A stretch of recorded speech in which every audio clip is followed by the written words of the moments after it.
Holy Lucha Batman! It's episode number 81 of LuchaWorld. This is Vandal Drummond, along with Fredo Esparza, Frito, and the Freak. We are back. Fredo, you have a ton of news, including the Lucha Classica podcast. Yeah, we just did one like last week, so what was it? I think we're doing like one every other week now. It's like we're on a roll lately. Yes, we're actually on a roll, and I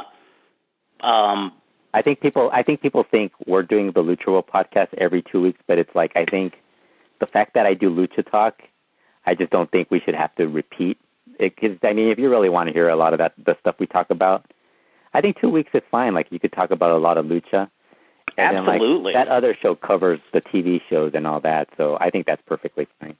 Yes, I thought it would be cool to mention Lucha Classica early in the podcast so that you could inform the listeners of LuchaWorld how they can access it. Yes, they could sign up on our Patreon page. It's at patreon.com/LuchaWorld. You can get the Lucha Classica podcast and Kurt, other exclusive content. Other exclusive content?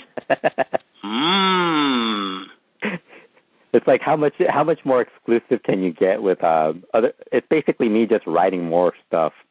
That's basically what it is. Because I mean, how much more exclusive wrestling can you add? You know what I'm planning to do? I just realized it the other day because I have so many emails saved. Basically, if you go on the LuchaWorld website, I think it goes back to like 2009, all the news. Since I switched over to the WordPress software and all that. Well, basically, Chris Zauner's been sending news since like 2003. So I was like, why don't I just like do some sort of like write-up on each month of Lucha? Yes. And like I have a lot of that stuff on video, so I could probably just watch a lot of stuff and just go through it and add more stuff and just release like a little like, you know, like what I do with the magazine thing where it's like just a report on a certain month.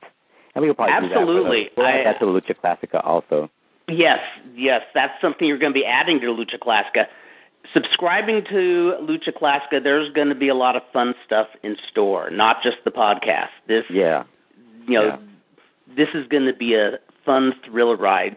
And, episode number 8 of Lucha Classica is a really, really fun one. We talk all sorts of things from La Ola Lila to Sochi Hamada's boyfriend to Espanto Jr., all sorts of stuff, Titanes en el Ring, La Momia, and David the Shepherd. There's all sorts of cool stuff, so check it out.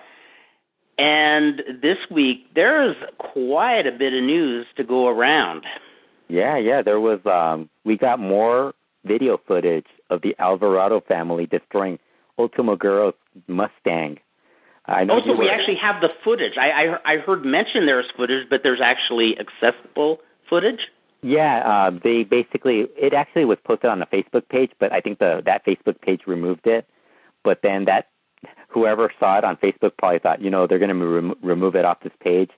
So this person wisely put it up onto their YouTube channel. So it's still alive, that video. It basically, I think it was filmed by Maximo, because the way it's filmed, it was filmed by somebody there, and it was and it's basically Maximo's talking for much of it, like talking like in the background you could hear basically you see. Remember the first video had Psycho Clown pretty much being the only person kind of destroying it, and I think Brazo de Platino and one other person. Well, in this video, Psycho Clown's just walking around. I guess he's getting ready to do his thing. And you see other people, like, wrecking the car, like, not just the back of the car, but the inside of the car. Brazo de Platino's holding a cell phone, and he's cutting a promo talking about how you disrespect an Alvarado, you're disrespecting the entire family, and we're going to get you, and stuff like that. And then you hear Ultimo Guerrero calling, Maximo calling Ultimo Guerrero a dog, and just, like, saying all this stuff. And it's like, man, it's wild. We were talking about the Mafia Alvarado, what they were called. Yeah. The fact that we were kind of like talking about this on the other podcast I did, and our conclusion was that this was kind of like their way of them filming it. Kind of was their way of kind of making sure people knew you don't mess around with the Alvarados, because they wanted to have video proof. Although now that there being a lawsuit, it kind of hurts the Alvarados. That's very silly. I know that's a very silly thing to do. I mean, and I mean, for the love of God, yeah, you're showing strength in numbers, but if you have real balls, get the toughest one of you and say, "Come on, Ultimo Guerrero, let's just you and me go." Yeah, yeah. You know, I mean, that's a really lame thing to do. You know, I must say, I am very glad that Ultimo Guerrero does not own a Hummer. Because nobody would believe that this was a shoot. Everybody would think this was a Hummer if it was real. Yeah. Yeah, but it's funny. Well, we also got the news that Ultimo Guerrero actually did file the law. He mentioned the lawsuit was in process. So then there was an interview afterwards. Actually, the interview was, I think, this past Wednesday or Thursday, and they interviewed Super Porky and Brazo de Platino. Brazo de Platino obviously was there. Super Porky wasn't. Super Porky was asked about the situation. He basically said he was still with CMLL, so he wasn't part of it. Although I'm guessing there's going to be bad blood with any Alvarado and Ultimo Guerrero going forward. I'm guessing.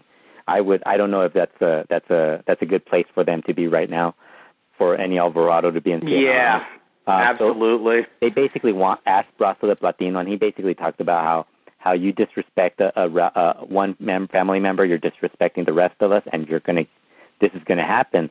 And they asked him if what was going on with as far as the lawsuit and all that stuff, and he said he couldn't say anything because their attorneys are now handling it. So it's basically all. I mean, I guess there is a lawsuit, so it's an interesting. It's a strange story that we all kind of didn't believe, and I know a lot of people like that don't follow Lucha were asking us if it was a work, and I was like, no, it can't be a work. I mean, it's yes, like, yeah, I know. I would have thought it. I would have been more likely to wonder if it's a work if the first video that came out was videos of them cutting a promo saying this is what happens when you disrespect the Alvarado. Well, not just that. I would have believed it was a work if Psycho Clown was around. Yeah, absolutely, yes. Like the fact that he was there unmasked, I mean, that pretty much was like, he works for the promotion, and it was like, and I was like, man, why is he? And, you know, it puts everybody else in a weird position, like Nero Casas and all that stuff. And you know how everybody was saying, oh, Rush is going to leave with La Máscara, remember all that? Yes. And so Rush actually worked against Ultimo Guerrero, although I think the interaction was mostly Rush and LA Park and Ultimo Guerrero and Caristico, so there wasn't as much interaction. But I don't think it's as there's not as many issues between those guys as there is, you know, with the Alvarados. I think it was more of a insult. Also, I just have this hunch that Rush said, well, let me turn on my television set and see what AAA looks like nowadays. Maybe I should jump. Wait, maybe I shouldn't. The fact that so many people that have left AAA are talking about how bad it is, and then you hear like guys who have the option of going to AAA, they're like, yeah, I'd rather go independent. Absolutely. Yeah. I think AAA could successfully make Rush look insignificant, like another face in the crowd, which is hard to do. You know, I think maybe like 3 years ago he would have been fine there, but like now it's like they're so inconsistent with their booking that they would just make it wouldn't work for him. Absolutely. He's better off in CML, and really he would be better off as an independent because there's so much work now as an independent. But like, I mean, he is a shining star right now, unlike any other. Yeah, the only unfortunate thing is now he's with the Ingobernables. He has to team up with his dad, and I mean that's actually the miracle about it. I mean, he's there with, you know, the false Pierroth, and he still manages to look cool. Yeah, but the matches suck though. But they do. They sucked even before that. I mean, they sucked. The Ingobernables matches were always really like they weren't that great. You know, they never really. I think maybe once in a while they were great, but like now that they have Pierroth and then like no one else as a third partner, it's like they're even worse. But and, you know, not to mention the Vangellys feud with Pierroth is something that I'm sure we'll be enjoying this week's this upcoming Friday's Pierroth versus Vangellys lightning. I did watch I watched several matches Fridays, and one of the ones I watched was the 6-man tag involving Pierroth and Vangellys. Why? You were like, I should do this for this podcast.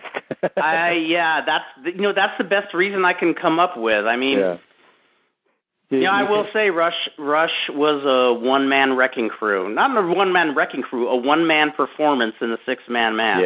Yeah, because the other team was pretty bad too. Like they were the whole. You were telling me what the scoop is with Shocker. And, I mean, he doesn't have much control over with his injury. I feel bad for him. But, I mean, still, that match, they should have had that match just go 2 straight falls and end it quick.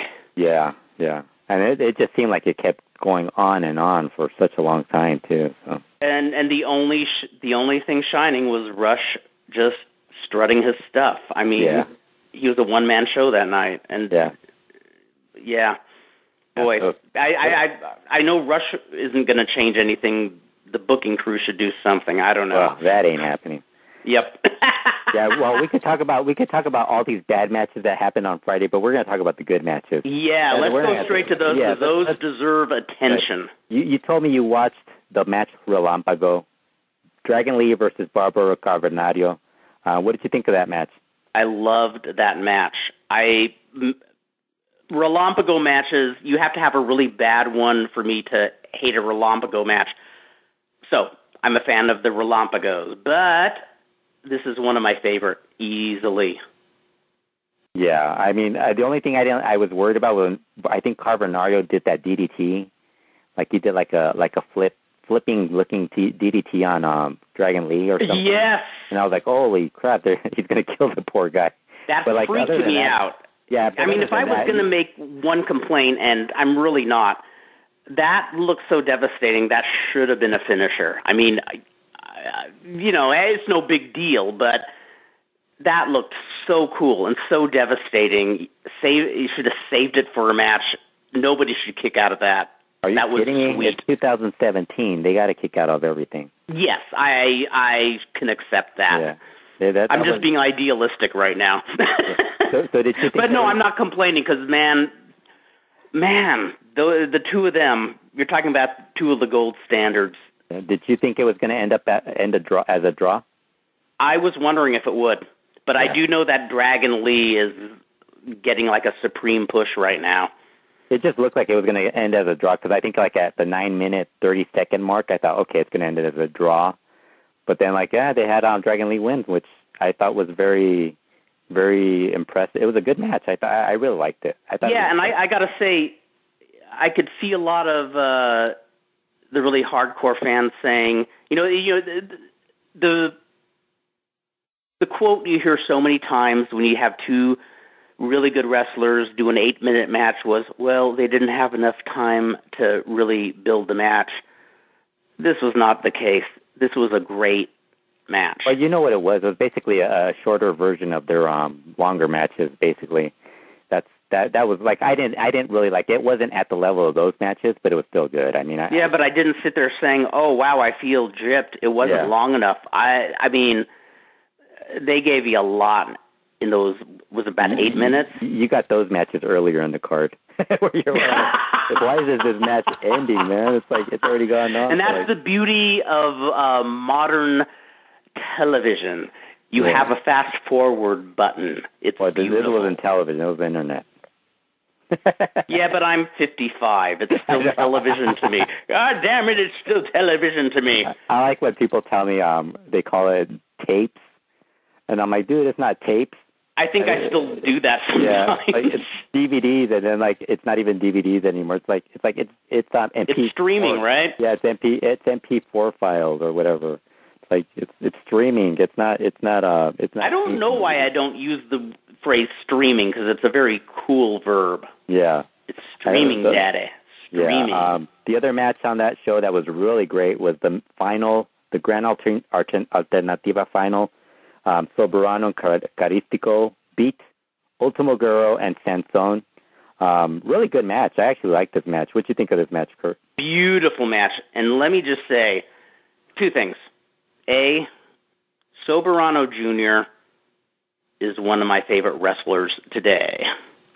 Really? Oh, my God. The dude moves like water, like he's a flowing river. That guy's grace is amazing. I think this is the only podcast where Soberano is compared to flowing water in a positive way. Well, I'm thinking of what would be, kind of like the old Buddhist, the Buddhist thing that Bruce Lee used to say, be water, nothing can penetrate it. Nothing can penetrate it. It moves so gracefully, yada, yada, yada, yada. That guy moves so fluidly.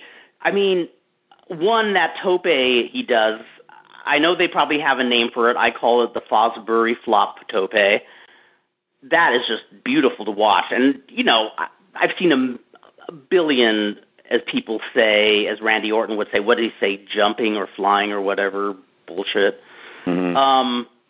And two, this is the most I've enjoyed seeing Caristico in a match in ages. The chemistry between those two is awesome. Yeah, I agree.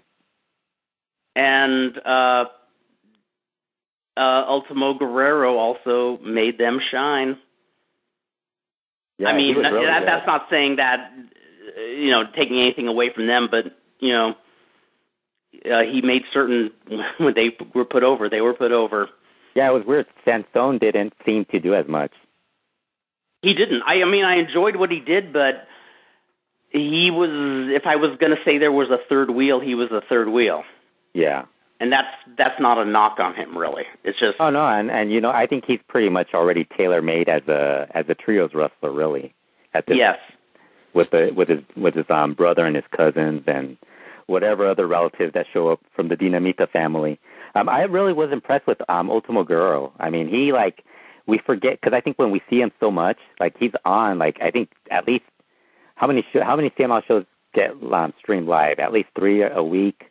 He's on he's on at least twice a week, and he usually ends up showing up on another video online. There's at least 4 or 5 videos a week of Ultimo Guerrero, and you kind of forget and a lot of trios matches and a lot of the same stuff that they do with the Guerreros Laguneros.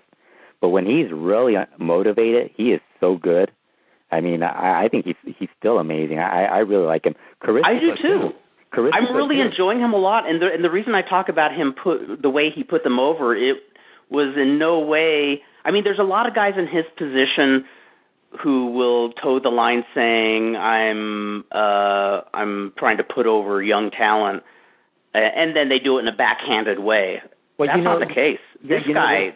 The thing about it is that this tournament, all these guys that are in it, like Ultimo Guerrero, Caristico, they won it at one point as younger guys. So it's I think they understand the concept. So they realize, okay, we got to put over one guy because he's going to be the next star. Yeah. They all went through it. Caristico won it when I think it was with Hijo Santo.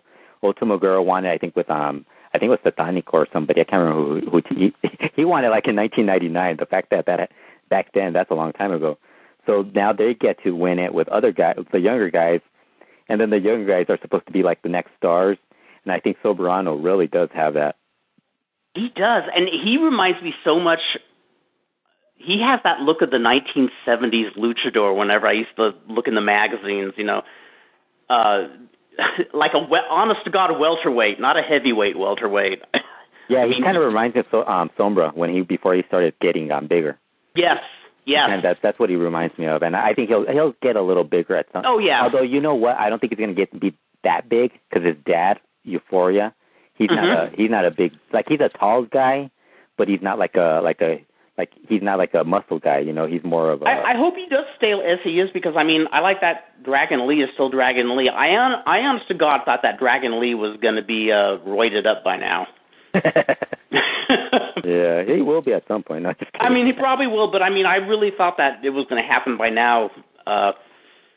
The cool thing about CMLL right now, and it's weird because I know Dave Meltzer mentioned this on I think it was his podcast where he was saying how CMLL, they have a lot of problems. They're not perfect, But they have all these great wrestlers and all this talent, and they always have at least one match that makes you realize how they could actually be so much better. But that you're kind of satisfied with that one match because they have so much talent. But it's like you get these for every Soberano, for every match like this, you get like Vangellys versus Pierroth. Yeah. You know what I mean? Like, or you get this random trios match, or you get the opening match that's really bad. It's interesting you say that because I think sometimes, when we hark back into the old days, I wonder how much of it are we selectively remembering? Because when you talked about the one great match, it reminded me when I first started watching wrestling in the Pacific Northwest when I lived in Eugene back in 1980. Mm-hmm. I have awesome memories of those. But I do remember the first couple of months I was there, I was mentioning a lot of the kind of tepid undercard they'd have. Not all of it, but that was when I first got to know Lloyd Lee, who ironically had just moved to Southern California from Oregon around the same time I moved up to Oregon, and we were pen pals. And I mentioned that, and he says, "Yeah, but he said to me, yeah, but even if there are like 3 lame matches, do you ever feel like you left ripped off?" And I said, "No, that's true. There's at least one great match that makes me feel like I got my money's worth, and sometimes several. And the openers, almost as a rule back then, were really tepid. And I think it was just to warm the audience up. I mean, that's the formula. And I think it's not the exact same thing here, but there is something similar. And you can say a lot of things about CMLL's, wacky construction, but they do pull off some pretty cool shit. And it's weird because I think when we look at like AAA, and I mean they don't run as many shows, but then like they could have one show, like right now they can have one show and you're like really not sure if you want to watch it. And CMLL has like 3 or 4 shows a week, and you're like, man, I want to watch that one match. You don't want to watch the entire show, but just watching that one match is enough. Like I think it beats anything else that you're watching, because it's like, who wants to watch all this other stuff now? I don't know. Yeah, exactly. Well, there's so much stuff out there, and when you think about the way wrestling is promoted, do you think the promoters are saying, okay, we're going to have people watching us every single night of the week? Yeah. I mean, I love that I can turn on CMLL live on YouTube several nights out of the week. But if I were them, I think that's one thing I'd kind of pull back on. I wouldn't air so much. Yeah, I don't think it matters now. Like I don't. Yeah. Because I think now it's like, I think word of mouth. So like if somebody watches it, they'll tell you what was good or what was bad, and a lot of more people will say, well, I guess I'll watch it. But like I thought that too. Like I would think, man, why are they airing it? But now it's like, at least you get to watch it. I would rather watch, like, have that option to watch it than not to have the option to watch it. So it's like if there's nothing good, then I don't worry about watching it.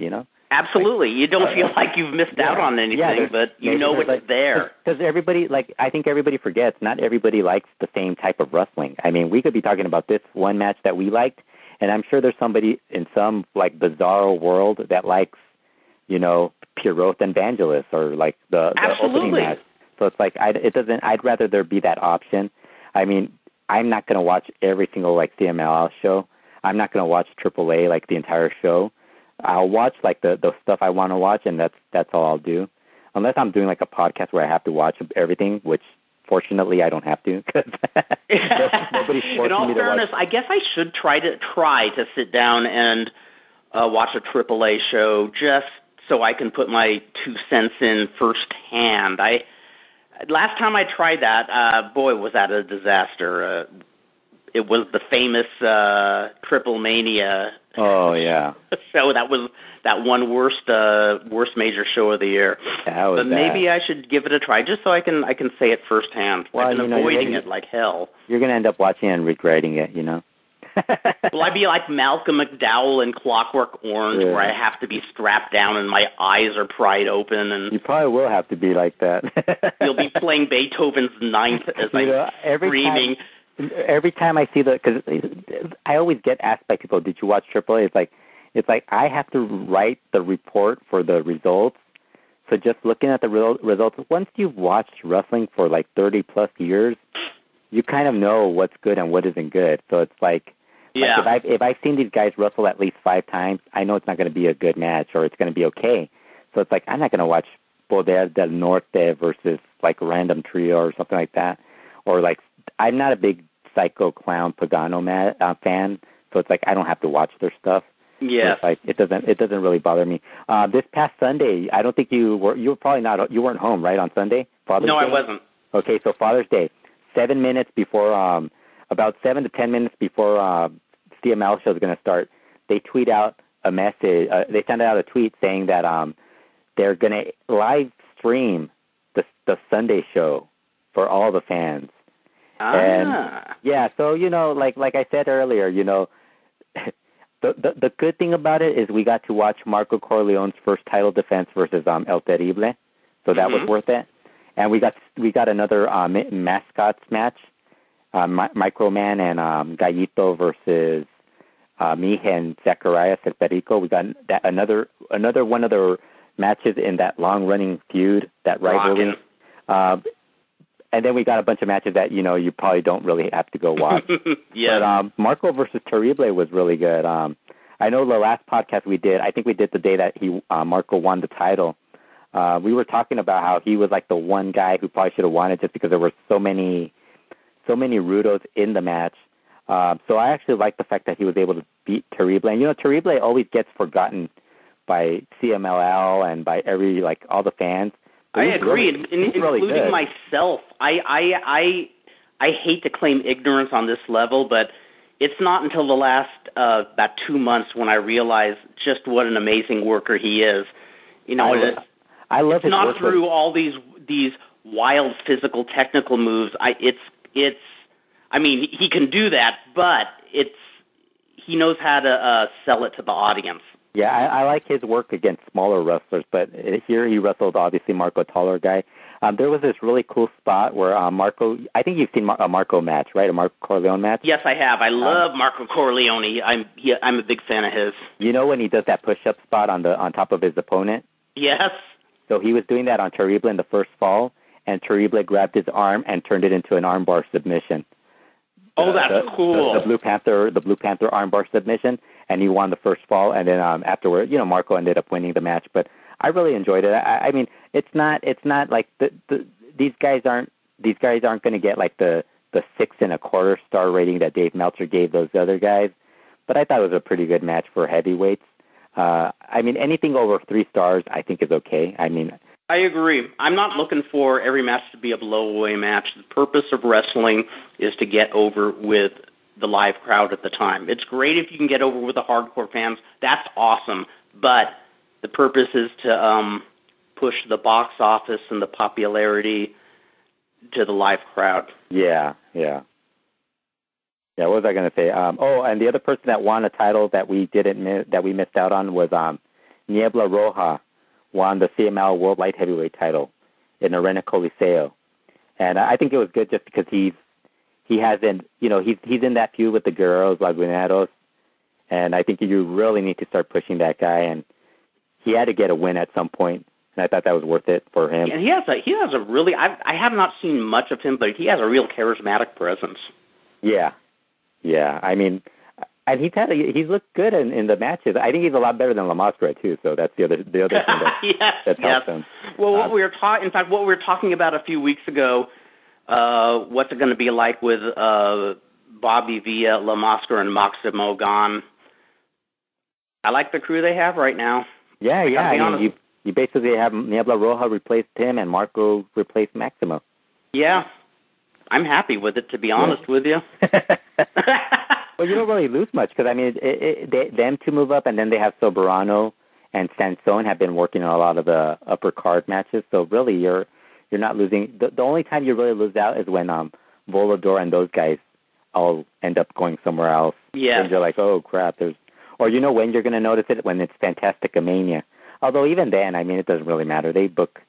CMLL will have like a deep roster, and they don't mind throwing out some really crappy shows, you know. And they have such a variety of wrestlers who really have their own look. I mean, I love ever since Valiente repackaged himself.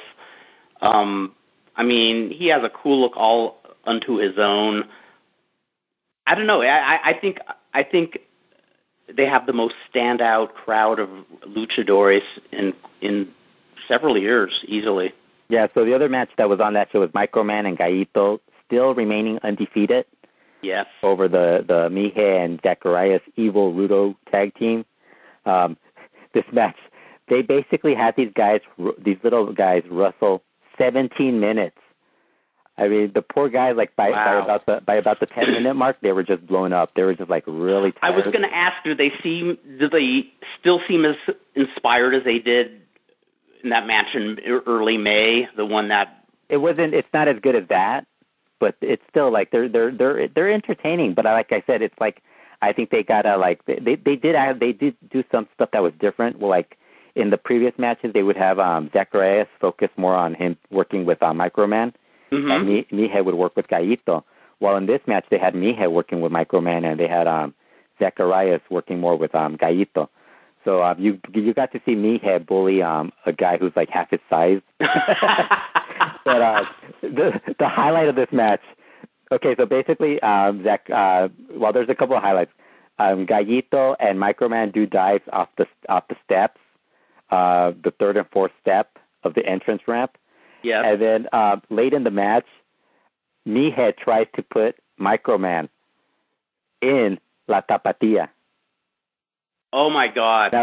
Now picture like the small, like a guy, a little person that's like, I'm guessing he's not even 2 feet tall. I mean, Micro Man. Oh my God! I'm trying to picture that in my mind. And Mije, who's probably like 3 foot, like at least 4 feet tall or something. And it looked, he could not put him in there, and people were just laughing at his attempt. But I thought it was funny. Like, it would have been cool if he was able to put him up there. But, and then kudos to them for just trying it. That's awesome. Yeah, and then Micro Man did a top rope. He went all the way to the top rope to do his plancha. Wow. I was like, holy crap, he did it. Well, you know, he held on to it, and then he jumped up and used the top rope to, like, swing forward. He does a Vader bomb, basically. But that was. I'm going to have to watch that. Yeah, that was really fun. I mean, you could tell like they get tired at certain points because they start messing up certain spots, and then you kind of see like Mije no selling certain things because he's kind of like tired. You're right. It was still fun. I thought it was fine. Cool. It was better than the other crap that was on that show, the earlier stuff. Yeah. Update on Universo 2000 from Sansone. He mentioned that he's still in serious condition, but he's stable. The other news from CML. This one was a surprise. Princesa Sugehit will be participating in WWE's Mae Young Classic, which is a women's tournament. That's a trip. Yeah, that one surprised everybody because she wasn't in any rumors. What do you think of that? Wow, I wonder who she's going to work with. And they've only announced 4 people, so. Wow, I mean, I think it's kind of cool. Yeah. Yeah. I'd be curious to see. Hey, I might actually watch something WWE for the first time in many years. You're actually going to watch that? Do you have the network? No, I don't. I'll figure some way. I don't know. I don't know why you would want to watch that. I'll do something rotten. I don't know. I'll wait till after it airs and wait till somebody illegally puts it on YouTube or something like that. Yeah, it's like the last thing I want to watch. I don't want to watch that. I could barely watch the women's division. It's like I don't want to watch that. But yeah, the surprise in this was that a lot of the attention from the women in Mexico that were possibly going to WWE was Zuxis and Chica Tormenta and Princesa Sugehit. Although Princesa Sugehit, for those who don't know, she had a long running feud when in Mexico with Dark Angel, who now Sarah Stock, who I think she trains in WWE, so perhaps that's why she's being brought in. Yeah, she probably put in. I think her word was strong enough where it probably meant more That's to cool. them. Yeah, so that was actually pretty cool. I mean, I don't know, like, I'm indifferent to it because, like, I don't really care. Like, like, I think it's great for Sugehit, but it's. I think it is too. I think I will try some way to try to see that. Yeah, just because I don't have plans. Yeah, I know you're not a big women's wrestling fan, but no. I've heard how much improvement the women's division has been. You've been saying that for 2 years, and you haven't bothered watching it. Yeah, I know I haven't, but this is Princesa. You said it when it first started, and you've not watched it. Yeah, I haven't. And now, and to be honest, I don't intend to unless. Yeah, I know. Princesa is there. Yeah, and you're probably not going to watch it anyway. So probably not, but I'm going to say I am. This is as bad as you when you said you were going to watch AAA because Conan gave you such a glowing review of the show, and then I'll admit it. He knows how to sell something. Yeah, and you never watched it. You haven't even watched The Crash. Yeah, I'm not planning on it. Yeah, you're not watching anything. You're supposed to watch that stuff. You're doing a Lucha podcast. That's I'm watching role. CMLL. I think that's that's Lucha. That's enough for you, man. There's like 1,000 shows you should be watching. I know there's 1,000 shows. I can't remember the two actual wrestlers, but I watched one of the opening bouts in a Lucha Memes video a few days ago. Oh, what was it? What did you watch? It was what did they call that little arena? I think they call it like a Coliseo or something like that. Cocalco? Might be. It's a tiny place. Was it indoors or outdoors? It was indoors. Oh, was it Virus versus Prayer? No, it was. I think it was two preliminary guys. Was it the Achilles versus Toxin match? Yes. Yeah. How was that? It was actually they're really good. I think they went a lot longer than they should have. Yeah. Arena Coliseo San Ramon. That's the one. Yes. Yeah. I mean, I like how you just. I think they're really good workers, but they're very repetitive in their moves. Yeah, I like how you just randomly watched that match and didn't have an idea. You will remember how a few weeks ago I told you I want to watch a Lucha Memes match? Yeah. That's what I did. I just typed in Lucha Memes on YouTube, and I just went to the first thing I saw. I mean, It's not like Super Archie is there. It's not like... You could have watched Virus versus Prayer. Yeah, but I mean, we're talking... I just was spinning the wheel, making a deal, you know? That was good. You would have liked it. It was mat wrestling. Yeah.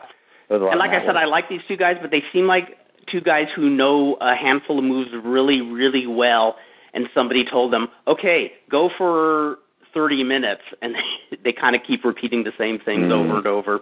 I did like them, though. I mean, it wasn't like they were bad wrestlers. Oh, man. I mean, it actually would make me open to watching a bit more of it. Yeah, the Lucha Meme show that you got to... Well, you were going to watch more, but you wanted to watch something more recent. Yes. So that makes sense. But I told you to watch all the other stuff. But they don't put up a lot of stuff. Like it's not as much as you. There's not as much available. Although I think you could have watched. You did watch the Negro Navarro Zack Sabre Jr. match though. I did. I loved that match. I think there's a tag match also. Can't remember, but there's one from like March or something that they posted. Yeah. The other news. Let's get to AAA because we were just talking about that show, that TV the tapings from this past Monday, where they basically had 7 matches announced on their Lucha poster, and when the show started, they switched. Actually, before the show started, Taya mentioned she wasn't going to be on the show because she was in a car accident. I think about 2 weeks ago. Or a week ago. Mm-hmm. I think it was a few days before because last week she got engaged to Johnny Mundo. Congratulations. I had heard that, yes. Yeah. And she was in an accident, I think the weekend before that. And she said she still hadn't recovered from whiplash. So. Oh, wow. Yeah, Ouch. so she wasn't going to be there. And then, but the first thing I know Rob tweeted me, he's like, well, even if she's there, she probably wouldn't have been in the same match anyways. So it's true. I think Cobra Moon was, no, Fabi Apache was going to be in that. Fabi Apache was in there. There was a bunch of people that they changed. They basically had remember I think the last show we did, I mentioned how there was 4 matches where, there was a match where they gave out 4 suitcases or briefcases to the new guys. Yes, you told me about that. Yeah, each one of them had some prize that they won. While in this match, they basically had, I think, 2 or 3 other guys get the opportunity to like get their chance for that. So they had the AAA mixed tag match, the AAA World Tag match, and the AAA Trios match.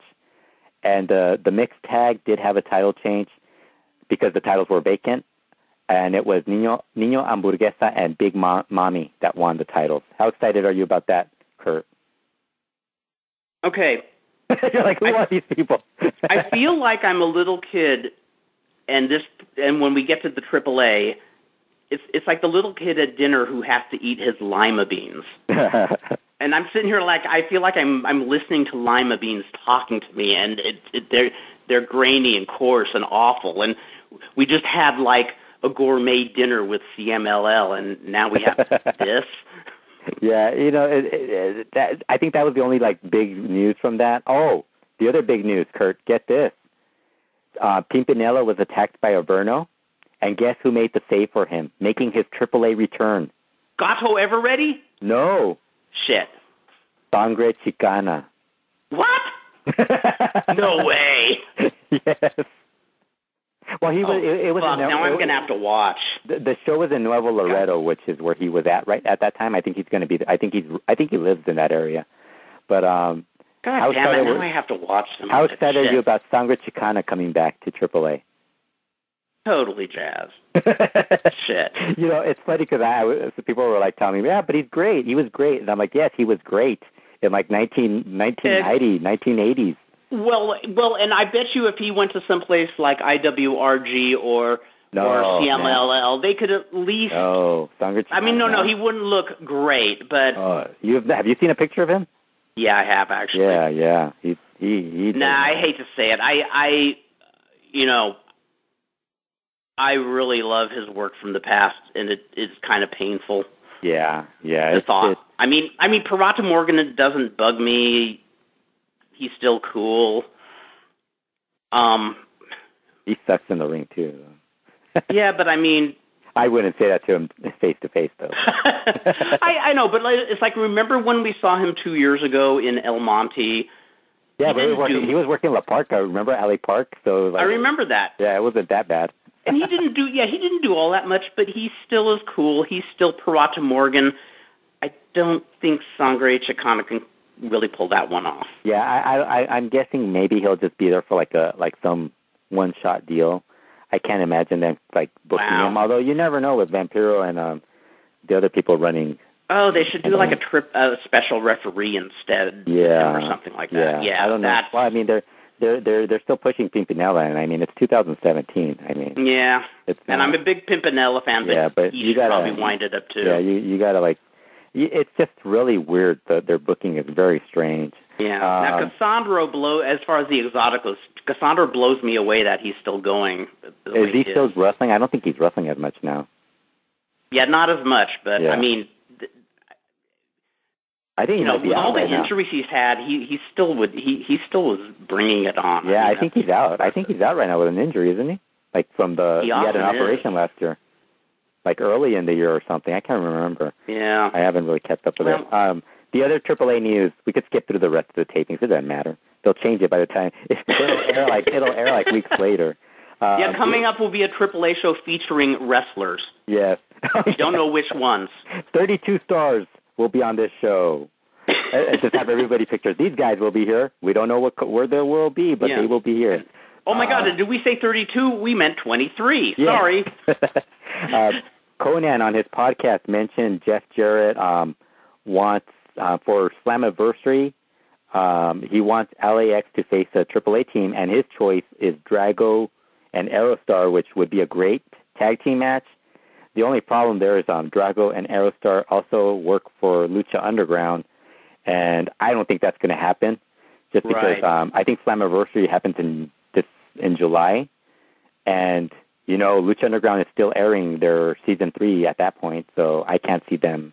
I think that's one of the rules that they can't work another promotion show. So, there's no sign of Lucha Underground folding. I mean, I mean, if they were like not taping, like if it was during like the months that they were off, I could see that. But right now, in Lucha Underground, the storyline, they're involved in a storyline right now. Drago just turned on Aerostar, so they can't team up on another show. So I'm guessing that's going to be like the reason they're not going to be used. But AAA's kind of, they don't really keep up with this stuff anyways.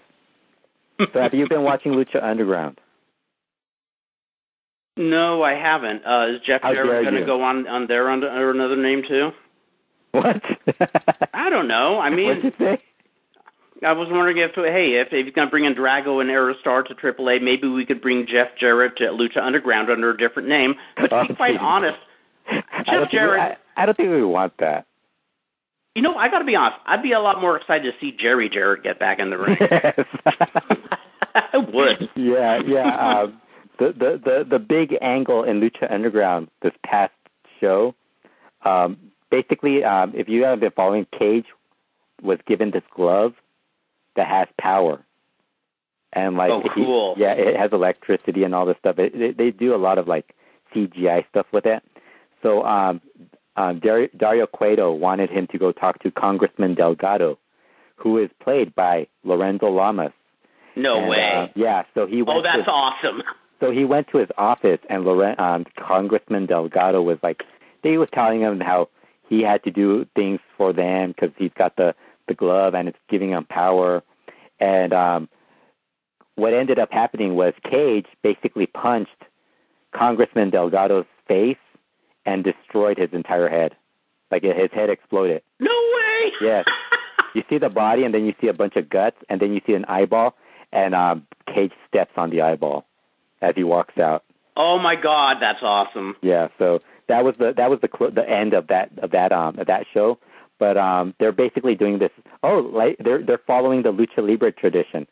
They're holding a tournament.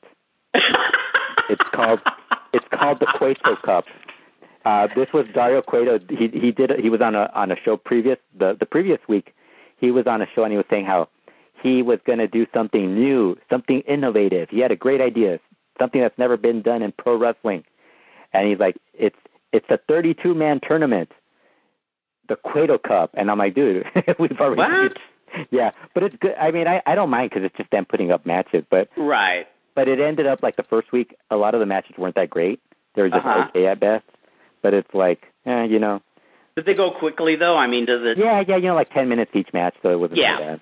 They had one that only lasted a couple of seconds, because it was Tejano Jr. versus Famous B. And Famous B in Lucha Underground is more of a manager. So he wanted to manage Tejano Jr. And Tejano Jr. turned him down and powerbombed them and got the win. Oh, so that's cool. Yeah, so I think the one match that was, I was telling you about Aerostar and Drago, they had a match here. And they had a match that was okay at best. It was a lot of good stuff from Aerostar, but they were doing more storyline because Drago just turned on them. So it was a storyline-driven show. Yeah, so it's I thought it was all right. The other news out of Lucha Underground that they've pretty much set up one of their big matches for this season. Johnny Mundo is going to defend the title against Rey Mysterio. Mm-hmm. They had this little video montage of the two guys training, preparing for the match, kind of like they do for sports. Yes. Like for boxing. Yes. So I thought that was cool, but that's cool. It was all right. So are you going to play Eye of the Tiger? Yeah. Is this going to make you want to watch? Is this 32-man tournament going to make you want to watch Lucha Underground? No, Brian Cage's glove is going to. Yeah. Remember how I earlier talked about the Malcolm McDowell syndrome about being tied down to the chair and your eyes forced open while you're watching Lucha Underground at that point too? What's that? Lucha Underground is at that point too where you would... No. I'm saying that's what I think would be fun to do with Jim Cornette. Force him to watch. Yeah, strap him down to a chair, put his eyeballs open, and make him watch it while we're playing Beethoven's Ninth Symphony.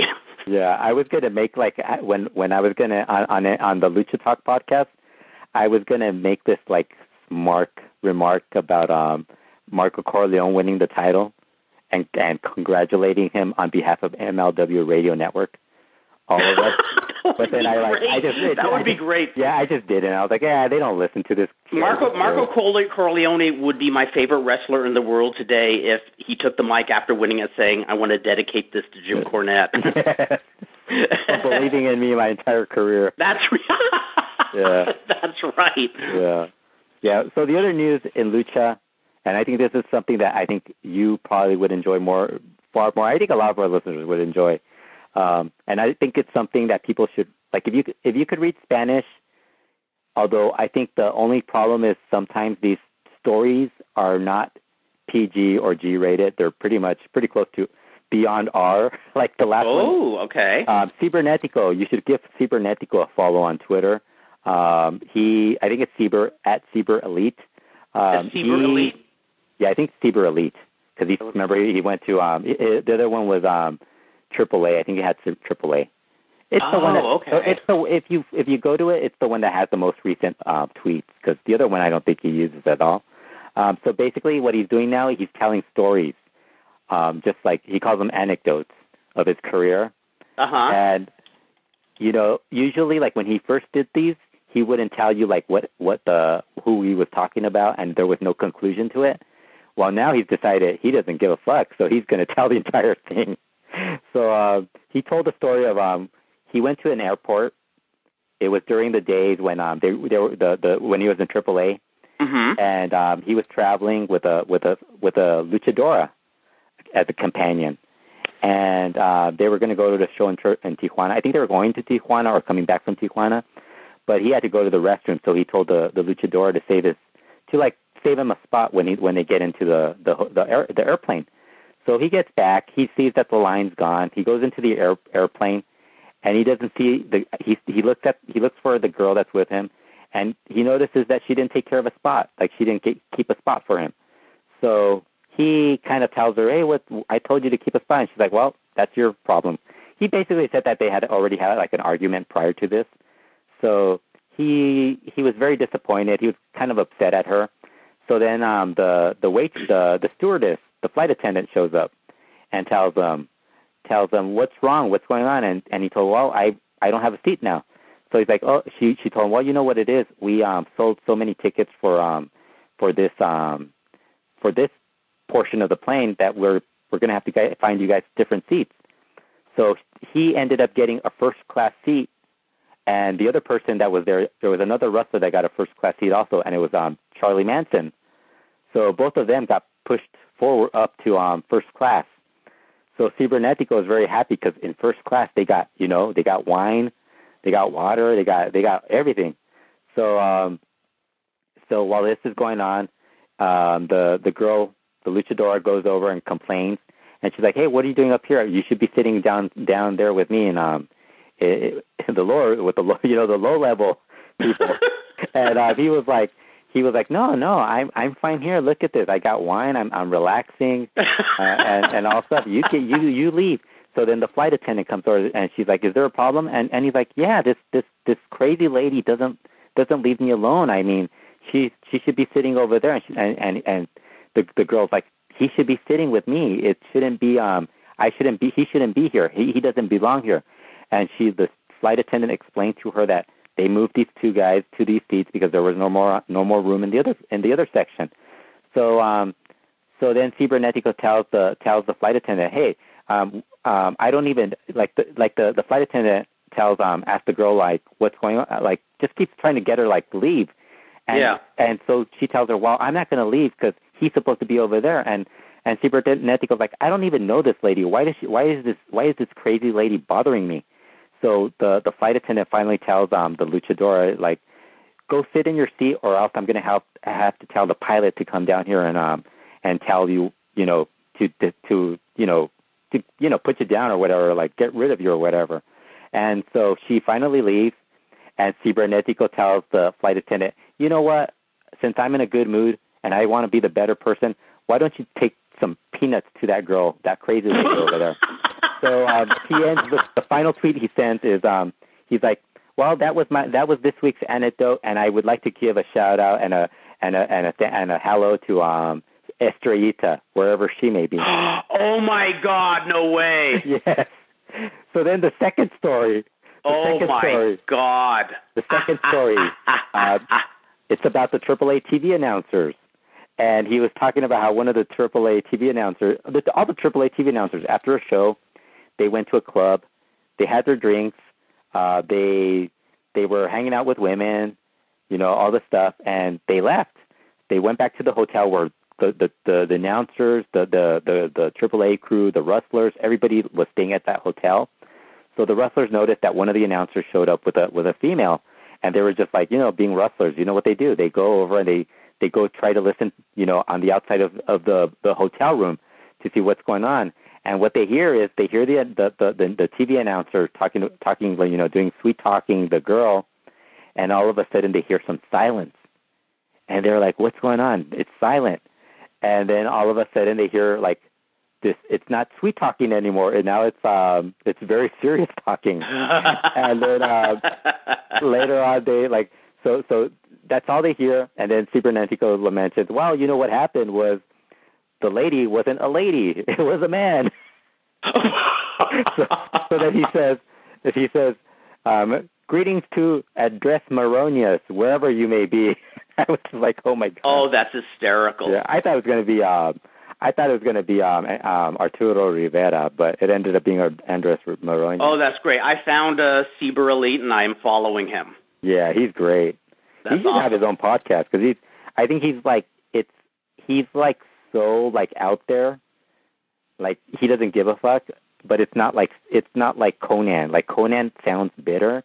Whereas like it's not just trash talking people. There's a charm and there's a storytelling ability to it. You know what it is? Like if Conan, if you poke at him, he's gonna get upset. And this guy, if you like poke at him jokingly, he keeps like he goes with the joke. He'll like continue. Because like I told you about that appearance he did on that one other podcast in Mexico, where they were like, Are you disappointed you're not part of the AAA's 25th anniversary? And he's like, "Oh, yeah, I'm disappointed. I went to my psychiatrist and I told him, how am I going to be able to sleep? How am I going to be able to handle my life without being part of AAA and all this stuff?" And then like when they asked him, "What if Vampiro called you?" It's like, whoa, imagine a star like Vampiro calling me. Little old me, Vampiro gives me a call. Unbelievable. And I'm like, man, this guy is awesome. Like, I think yeah. Marco Corleone has a fan in me, and now Cibernetico does. Yeah, I'm telling you, he's great. Like, people don't realize whenever Chris Downer and I would talk about how we were, and I think Rob also, we all kind of like Cibernetico because he could cut promos. But it's like, man, he sucks in the ring. It's like, yeah, but at some point we'll get something out of it, and this has been the. I like him already. I mean. Actually, I liked him. He was the one who was in the casket match 10 years ago, right? Yes.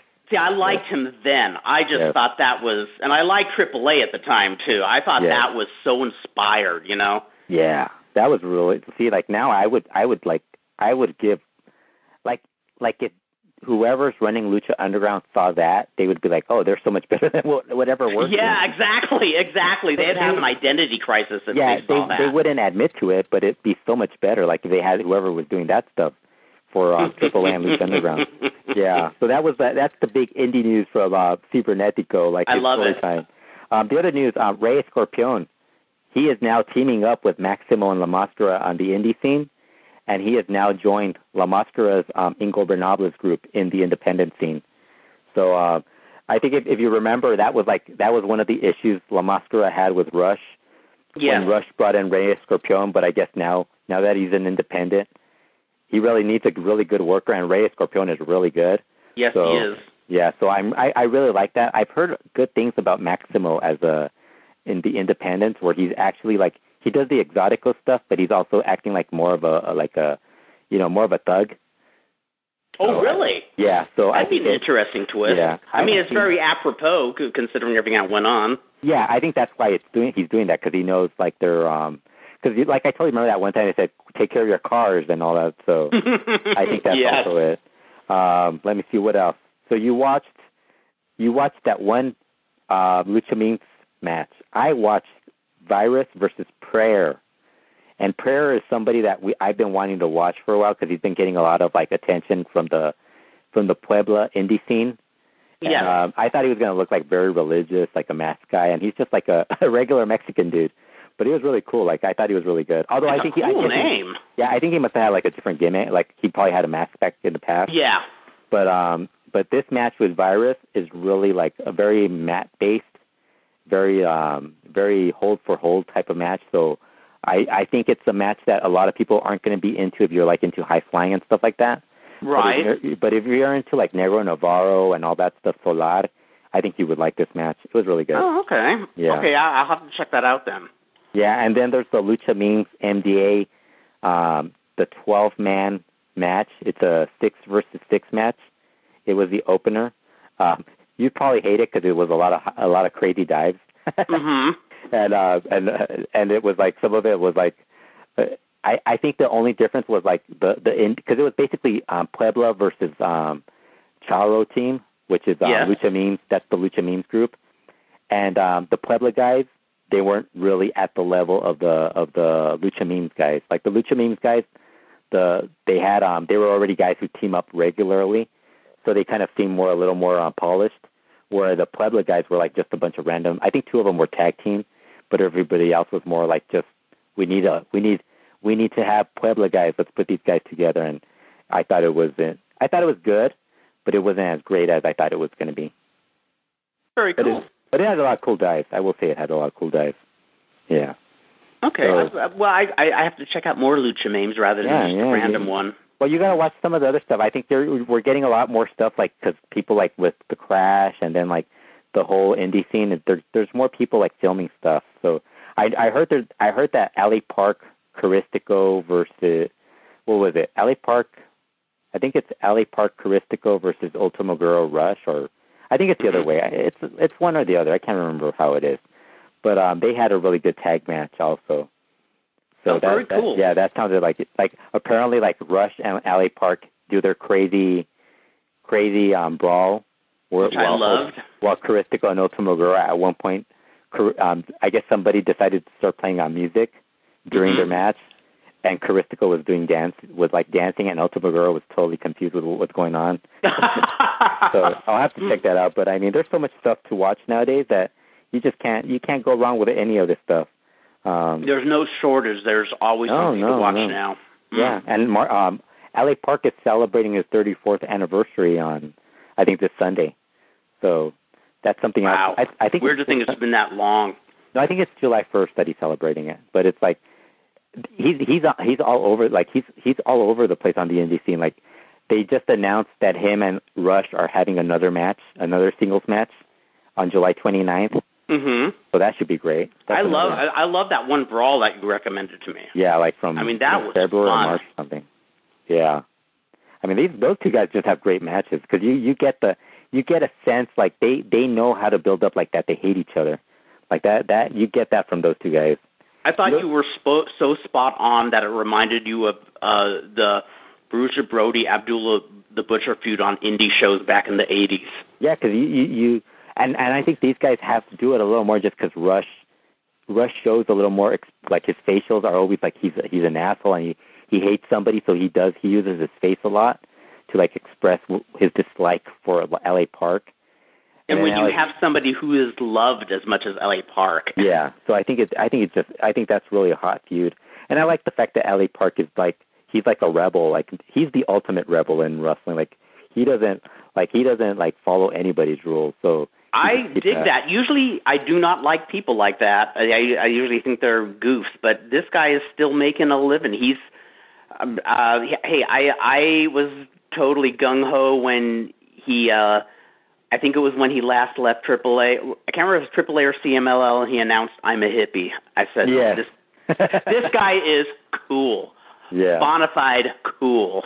Gold standard cool. He's awesome. Yeah. Yes. I think we'll be doing a Lucha Classic on him soon, so that's something else that people who haven't signed up to Patreon, you're probably, if you want to hear about LA Park, I think we're going to do I think it's going to be probably you and Dr. Lucha joining me, and I think it's just going to be us three, but it's going to be that would be cool. I think it will be a very comprehensive look at one of the greatest luchadors' careers. Yeah, and there's so much you could talk about, like his career prior to being LA Park, before being La Parka, really, and he was Principe Island. I would actually love to learn more about that.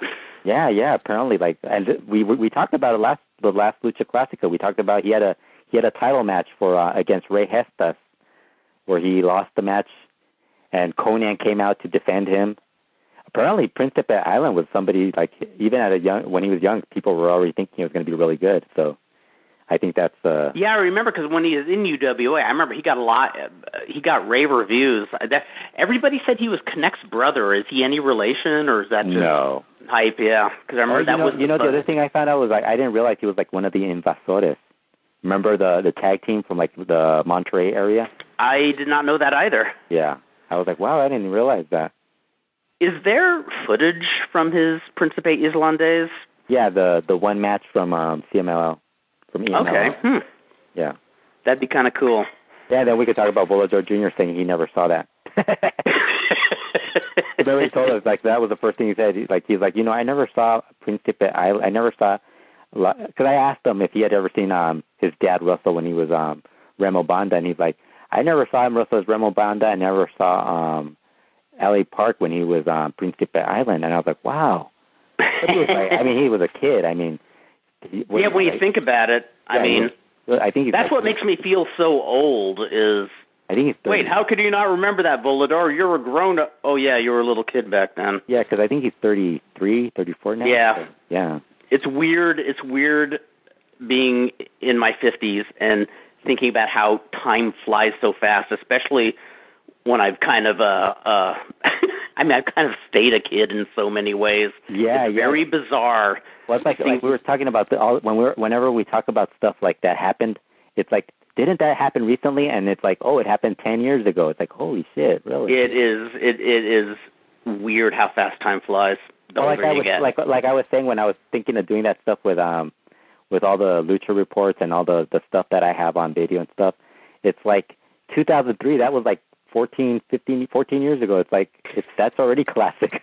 I know, it's weird. It's weird when you hear people referring to stuff like that as nostalgia. You're going, what do you mean nostalgia? That was yesterday. Yeah, you know, the weird thing is I think when Chris started doing the Lucha Report, I think it was 2 weeks before or a week before Pierroth Jr. jumped to CMLL. Really? Yeah. Damn. I was like, wow, I didn't realize that. Like, I think he did it before that, but that was around the time he started sending the emails and stuff like that, because before that, I think he was only putting it up on a couple of forums, and then he switched over, because I think Rob was doing it before that, so. Yeah, so cool. That should be something interesting, something to look forward to. What else? This upcoming week, we have Pierroth versus Vangellys to look forward to. Will it be as good as Pierroth versus Diamante Azul? I know. Somebody asked me, and it's like, I don't know. Like, they asked me if I thought it was going to be better than Yoshitatsu versus Volador Jr. And I said, well, you know, it's a lightning match, so it might actually be better than that. Because that's technically, I think Volador Jr. versus Yoshitatsu might actually win worst match of the year. Yeah. I don't know. Like, how messed up is that? For Volador that Volador, through no control of his own, would nab an award because of a lame opponent. You know, if you told him, he'd probably be like, "Yeah, it was bad." Well, he probably would, but oh man, I've heard like he wasn't very happy about that match too. So I don't blame him. Yeah. So anything else you want to talk about? Any more news you have? I have no more news other than I am now following Cibernetico. Okay. Yeah, and that's about it. Lucha Classica coming up in 1 week, and I assume LuchaWorld coming up in another 2 weeks. Yeah. Well, thank you as always, Fredo, bringing me the news and making me aware of how frickin' awesome Cibernetico is. And man, from a casket match to wit that I did not know he had, and yes. And okay, folks, see you in 2 weeks. Till then, Hare Yolanka. Take care.